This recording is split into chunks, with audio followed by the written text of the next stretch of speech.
everyone, and welcome to Journey with the Kellers. My name is Amanda Keller, and today we are back in the Keller kitchen.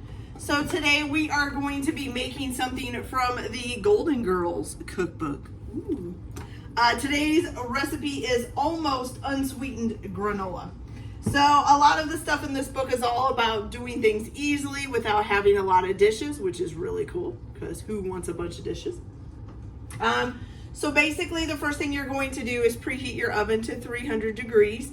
And then you are going to need like an 18 by 13 baking sheet. I did put a piece of parchment paper down on here. It doesn't say you need to, but I'm going to do it for the cooking part. You don't necessarily need it for this first part. So I'm actually going to take it off just so it's not in the way. And then I will put it back on once we need it, okay? All right, now, oh, here it is. Okay. So what you're gonna need first is you're gonna put this on your baking sheet. Like I said, it's all about having room. So or not using dishes. You're gonna put 2 cups of old-fashioned oats on your baking sheet. Okay.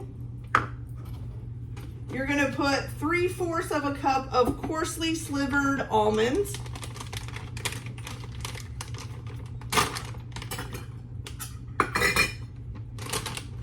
On the baking sheet as well.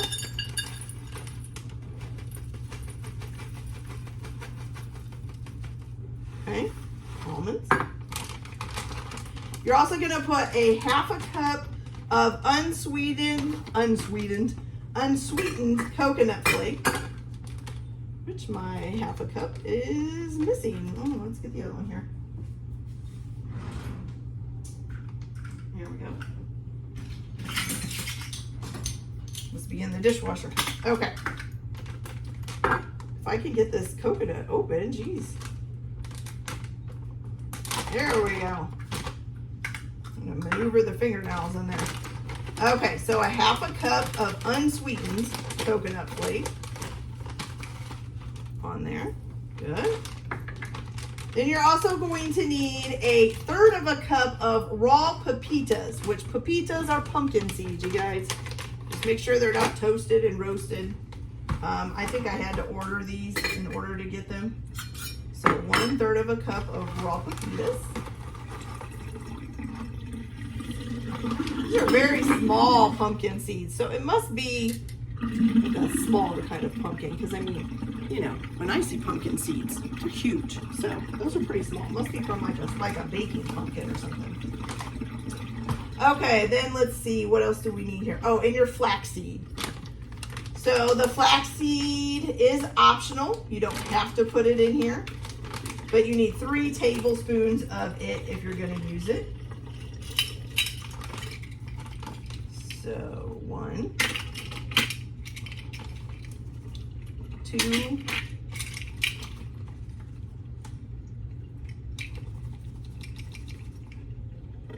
and 3. All right. So all you need to do really is measure those out. You don't really have to do anything else right now. Okay, so just leave that there for a second. Now you're gonna take a really big bowl, and it's a really big bowl because you're gonna be putting this in here, okay? And what you're gonna do is you are gonna put in this bowl first some vegetable oil, which mine is canola, just so you guys know. We need 1 tablespoon of vegetable oil. Okay. 1 tablespoon of that. You're going to need 1 tablespoon of either agave or of maple syrup. I am doing maple syrup, which I don't even know that this is, I don't think this is full maple syrup, but that's okay. I think you're supposed to do 100% maple syrup, but I don't have any of that right now. This is what I have, so that's what I'm using. Okay, you need 1 teaspoon of sesame oil, which I haven't opened this yet. Okay, there we go. So 1 teaspoon sesame oil. Okay. Oh, and I think I forgot my vanilla extract, you guys. Shoot. Hold on, let me grab that.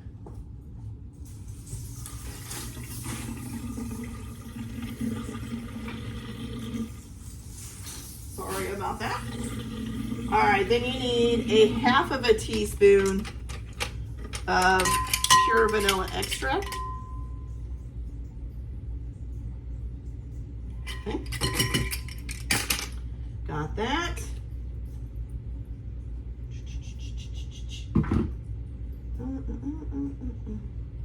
And then you also need 1/4 of a teaspoon of salt, which is right here.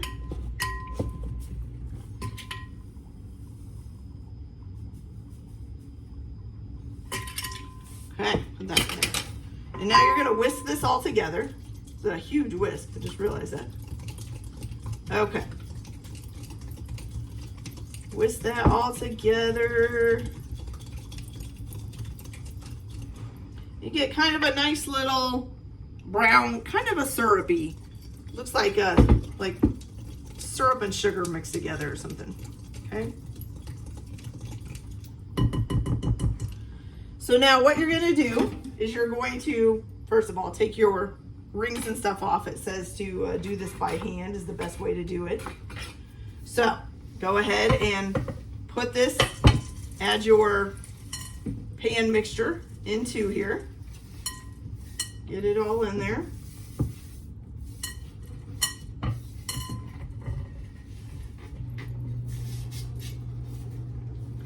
And then you are going to use your hands and make sure that this all gets coated in the agave or, you know, whatever you want to call it, mixture here.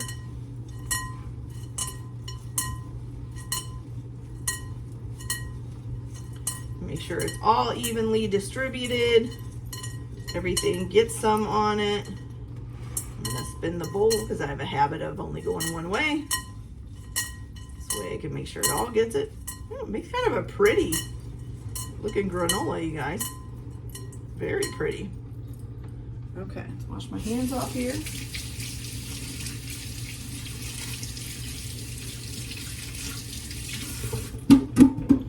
Okay. So when you've got that all mixed up, you've got a nice little mixture. Looks like that. Still pretty movable and flaky. Okay. So I'm going to go ahead and now I'm going to go ahead and put my piece of parchment paper back on. Like I said, it doesn't say to use parchment paper. I just use it almost no matter what. Okay. So you're going to go ahead and dump this on back onto your pan. And then you're going to try to evenly spread it out as much as you can. Okay.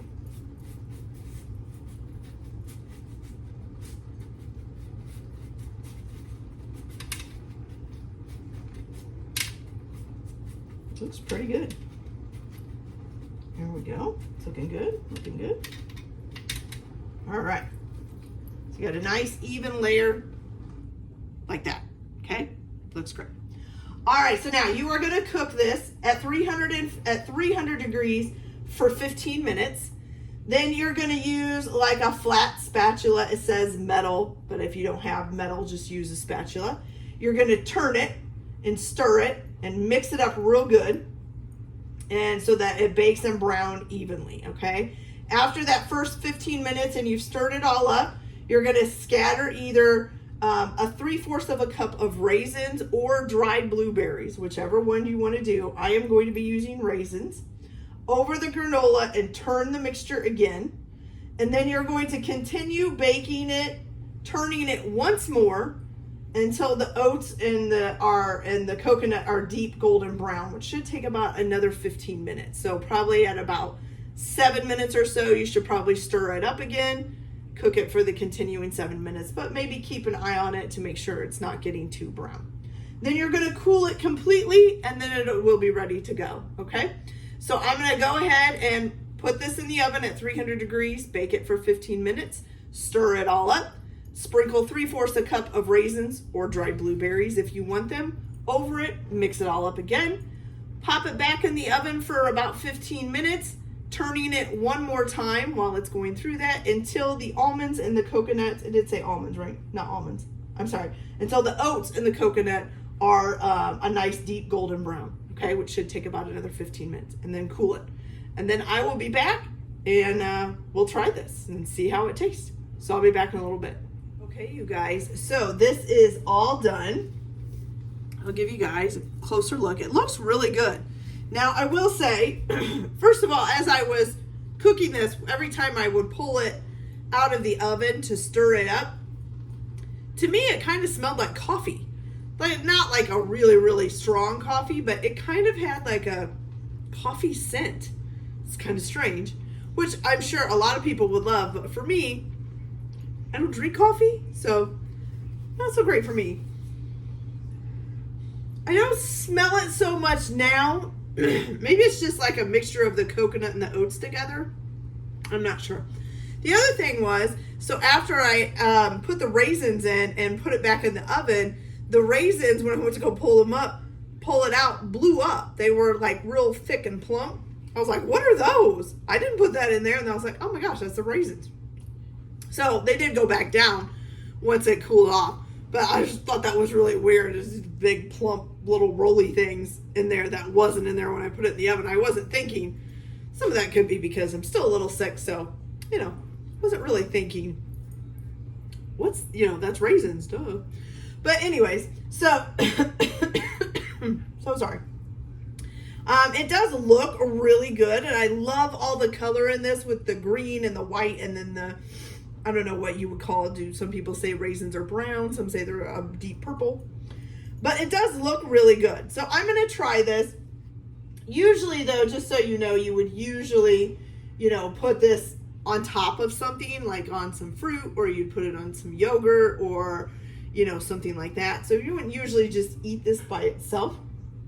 They do also tell you on here to avoid, so like, you could substitute other things in this besides dried raisins or blueberries. But it does say to avoid cranberries because they're almost always sweetened.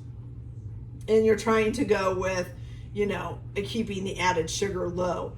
And then it also gives you a hint of measuring the oil first, and then the agave nectar will just slip out of the measuring spoon or the syrup if you're using the syrup, okay? Let's see. So, and this does not contain or contains little sugars or fats, so the granola doesn't stick together. It's actually just a loose granola, as you can see. It's not sticking together at all, which is kind of nice. Sometimes you get the clumpy granola, and when you go to eat it, the little clumps kind of hit the top of the roof of your mouth, and it kind of hurts sometimes. Yeah. Okay. So, and it does suggest sprinkle it over yogurt, ice cream, salads, and side dishes where a little crunch is welcome, like mashed sweet potatoes. Oh, it's a new one. Okay. So let's give her a try here. Make sure we get a little bit of everything. Like I said, I'm not sure how this is going to taste by itself, but I'll try it. Excuse me.